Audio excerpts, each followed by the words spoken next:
கிறிஸ்துக்குள் பிரியமானவர்களே, ஆண்டவரும் உலக ரட்சகருமாகிய இயேசு கிறிஸ்துவின் நாமத்தினாலே இந்த கால வேளையில உங்கள் எல்லாருக்கும் இருதயத்தின் ஆழத்திலிருந்து நல்வாழ்த்துக்கள்.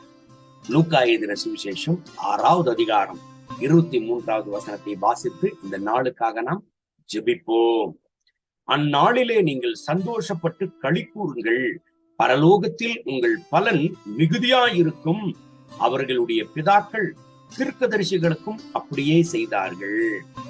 எனக்கு அன்பான கர்த்தருடைய பிள்ளைகளை, ஆண்டவராகிய இயேசு கிறிஸ்து தன்னை தேடி வந்த ஒரு ஜன கூட்டத்திற்கு பிரசங்கிக்கிறதான ஒரு உற்சாகமூட்டும் அல்லது பலப்படுத்தும் ஒரு தேவனுடைய வார்த்தை.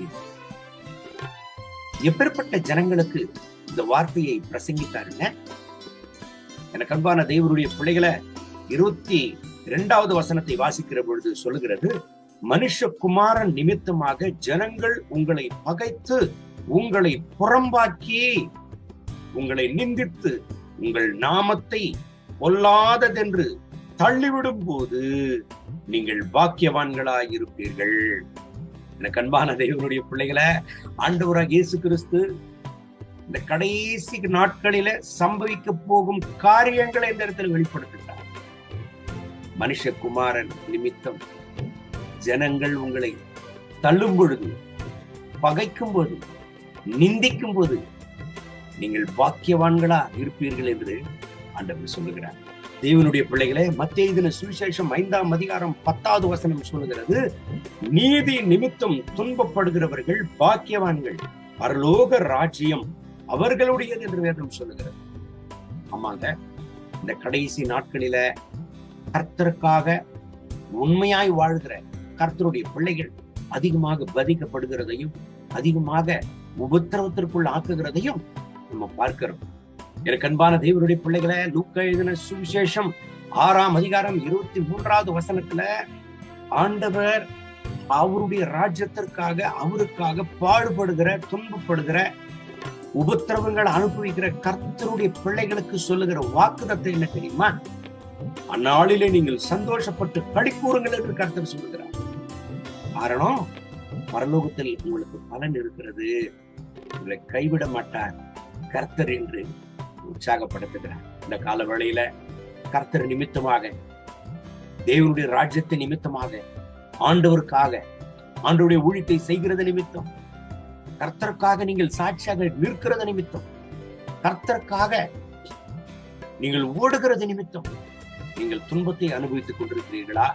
துயரத்தையும் வேதனையும் பாடுகளையும் அனுபவித்துக் கொண்டிருக்கிறீர்களா? எனக்கு அன்பான தேவனுடைய பிள்ளைகளை, ஆண்டவர் சொல்லுகிறார், சந்தோஷப்படுங்கள் என்று கர்த்தர் சொல்லுகிறார். காரணம், முன்னிருந்த தீர்க்கதரிசிகளுக்கும் இதுதான் நடந்தது, இதைத்தான் உலக பிரகாரமான ஜனங்கள் செய்தார்கள் என்று ஆண்டவர் சொல்லுகிறார். எனக்கு அன்பான தேவனுடைய பிள்ளைகளை, சோர்ந்து போக வேண்டும்.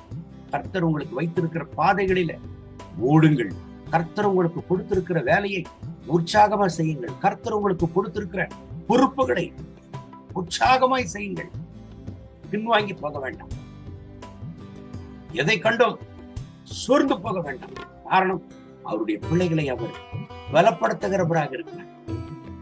சோர்ந்து போகிறதை விட்டு சந்தோஷப்படுங்கள் என்று சொல்றார் ஆண்டவர்.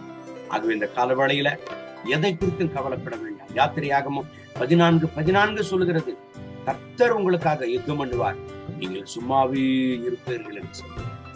நீங்க எந்த பாடை அனுபவித்துக் கொண்டிருக்கிறீர்களோ, எந்த போராட்டத்தை, உபத்திரவத்தை அனுபவித்துக் கொண்டிருக்கிறீர்களோ, உங்களுக்காக ஆண்டவர் யுத்தம் பண்ணி அந்த பிரச்சனை பாடுகளில் இருந்து உங்களை விடுதலையாக்குவார், உங்களை ஜீவனுள்ள சாட்சியாக நிறுத்துவார். இந்த தேவ வார்த்தையின்படி உங்களை ஆசீர்வதித்து உங்களை பலப்படுத்தி இந்த நாள் முழுவதும் அவர் நடத்துவாராக. கண்களை மூடி ஜெபிப்போமா? அன்பின் ஆண்டவரே, கல்வாரி சிலுவையிலே எங்களுக்காக ரத்தத்தை சிந்தினவரே, இந்த கால வேளையில இந்த கர்த்தருடைய வார்த்தைகளை கேட்டு ஜெபத்துல இணைந்து ஜெபித்துக் கொண்டிருக்கிற ஒவ்வொரு கர்த்தருடைய பிள்ளைகளுக்காக ஜெபிக்கிறேன். இவர்களை ஆசீர்வதியும் ஆண்டவரே.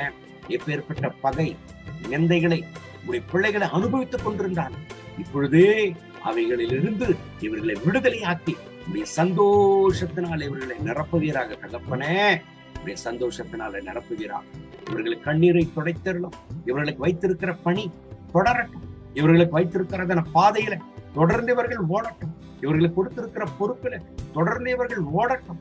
ஆண்டவருக்காக ஜீவனுள்ள சாட்சிகளாக இவர்கள் நிற்கட்டும், முன்மாதிரியாக நிற்கட்டும். இவர்களை பலப்படுத்தும் இந்த காலவேளையில இவர்களை சோர்வுக்குள்ளாக்குகிற, இவர்களை பலவீனத்திற்குள்ளாக்குகிற எல்லா பொல்லாத தீய சக்திகளை இவர்கள் எல்லைகளை விட்டு விலக்கி போடுவீராக தகப்பனே.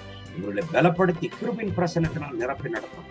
மகிமை கனம் துதி மகை இயேசுவின் நாமத்தில் கேட்கிறோம் எங்கள் ஜெபங்களும் நல்ல பிதாவே. ஆமென், ஆமென். கர்த்தர் உங்களை ஆசீர்வதிப்பாராக, இந்த நாள் முழுவதும் நடத்துவாராக. ஆமென்.